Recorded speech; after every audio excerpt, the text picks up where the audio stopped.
can the hero be his own antagonist? Why not? Why not? I mean, when we say something like, this person is self-destructive, what does it mean? She is working against himself. Yes, that makes it easier because that is exactly what my hero is going through. I mean, living within a family, like because you gave the example of a family, so when you gave that example, it felt like the sister-in-law had a shade of the antagonist. Though the friend wouldn't tell the friend who's come to meet that the very first time, but yeah, later on. So the shades of the antagonist. But when I have thought of my story, my hero is surrounded with very loving people, but he is fighting battles within himself. But I wasn't sure, and I'm not really sure how can I then show these battles.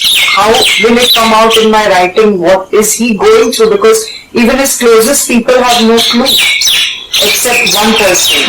Okay, I'll answer that, but before that, because you said it's a shade of antagonist, that is right, because it is not antagonist. Just because you don't gel with someone, just because you don't like a person, as a hero, it doesn't make the other person antagonist. Antagonist definition is simple. That person, that entity, whether it's an animal in that particular plot or abstract concept like traffic, street traffic, should block your progress. Or destiny, like you said. Your pursuit of whatever you're doing as a hero. Now, if that is not happening, then that person is not an antagonist. It's just a person which reflects your interpersonal skills, the hero's interpersonal relationship with this other character. So it's a shade, but not definitely an antagonist. Now the difference between, again, antagonist and villain, which again people get confused a lot, is that villain is morally wrong. Antagonist is probably prejudiced, and they have their reasons or their thought process that compels them to stand in your way. So they may not be morally wrong. They can be against law, but unless a character is morally wrong, ethically, morally wrong, you can't call that antagonist a villain. So, in your case, I think since I have a little bit idea of what you are working on, the only think of it in a way that your hero is hiding in a cave, okay, and you are on a rescue mission. In order to lead a troop of rescue staff, you have to get into the cave first, right? If you are going there, you can pull your staff into it. So, get into the mind of your hero and try to understand why he is doing what he is doing. Even if it doesn't make sense to you, it should make sense to his character. And it is very important that your hero should not be a reflection of you. It should be an act of fiction. Because if you try to find yourself in every character, sooner or later all of them will look the same, appear the same. So you have to understand this is a guy who is self-destructive. I may not be that person, I may be a very rational person, but right now I am trying to get into his shoes, into his mind. So now, if he is put into this situation, how will this guy behave? If this is how he is going to behave, how can I tell?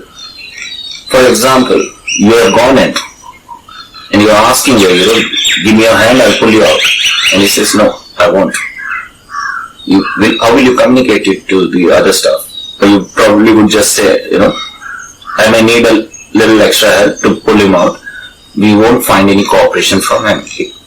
There, you're not gonna debate with that character. And you should not, as a writer, debate with your characters. You should just observe and narrate. There is this character in Mahabharata, this minister called Sanjay for Dhritarashtra. And Dhritarashtra, being a blind king, was not able to witness the war. So Sanjay was narrating it.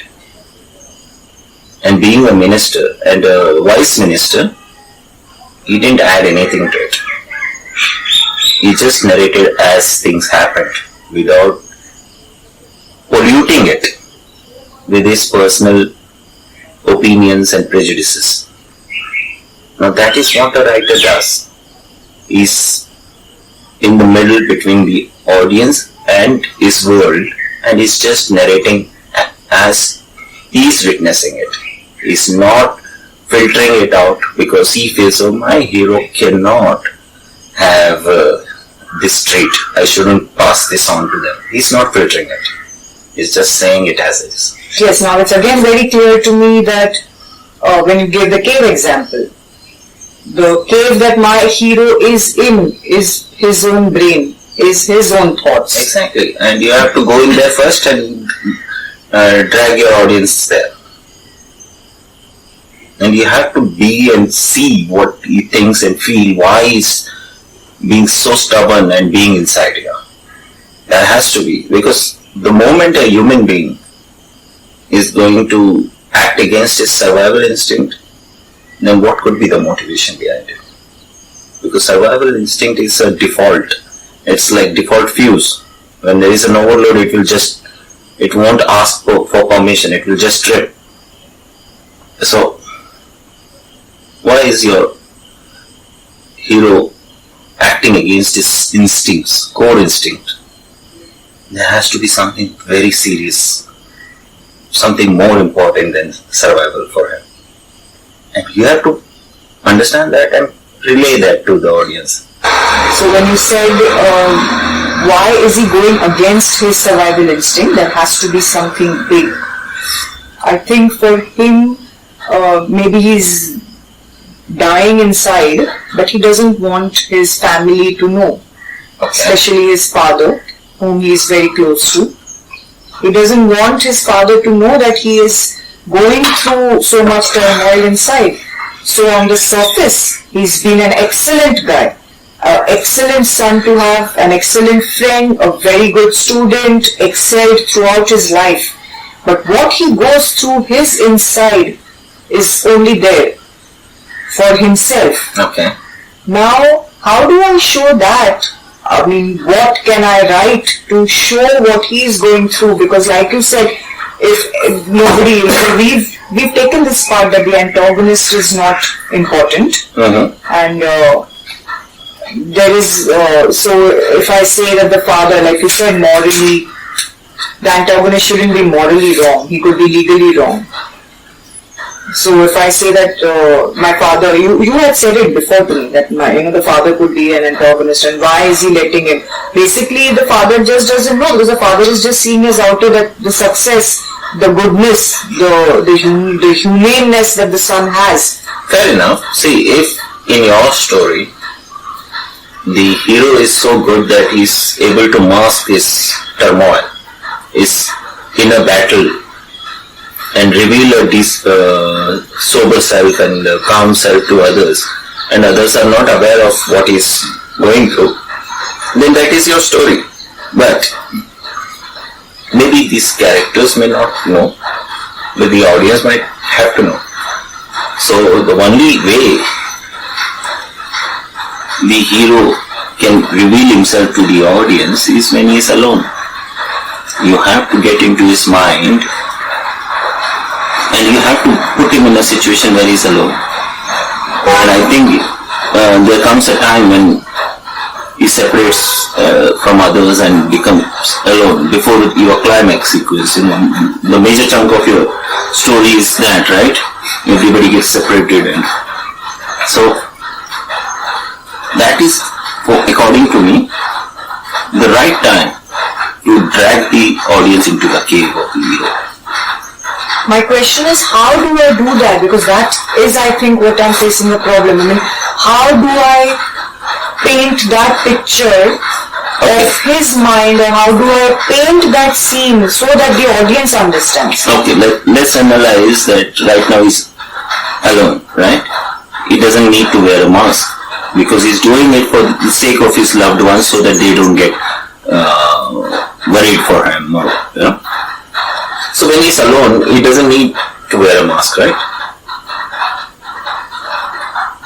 And we also know by our own experiences that we do not control thoughts. Thoughts have a tendency to flood our mind, and they stay there as long as they want till we get distracted and some other thought comes, takes their place. But we don't have a wall to turn the flow of thoughts. So if he is alone and with himself, everything that he has been putting aside in front of others will come flooding in.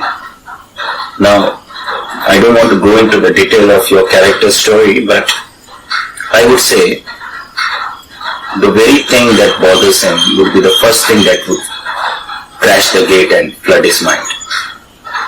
And now, what would happen? What is the one thing that your hero desires most? That will appear in front of him. And that conversation or that interaction will tell the audience everything they need to know about the hero. His turmoil, his struggle. Can I ask you a little technical question? Yeah. But that is also now, it's just come to me. It's that so when he is alone, now comes to, usually you write in the first person, second person, third person, which also is very confusing for me. No, I think you should just, I feel that first person is a lazy writing. So I feel that I'm an old school and I believe in old school techniques or the approach. I would not call it a technique, but an approach. It was always written in a third person and it should stay that way. Okay, now simplify this for me, because this is where it comes to when I have read through what is online, which I say is the craft they are telling you.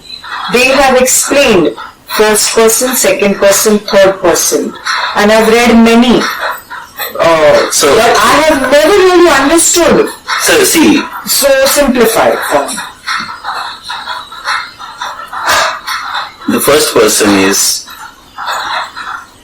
you say, instead of, can I use your character's name? Yes, for sure. So your character's name is Dhruv, right? So the first person, in first person, we would not write, Dhruv looked around, anticipating a horror to hit his face. Instead you would say, I looked around. Because you are getting into the shoes of Dhruv and you are telling the audience that you are Dhruv.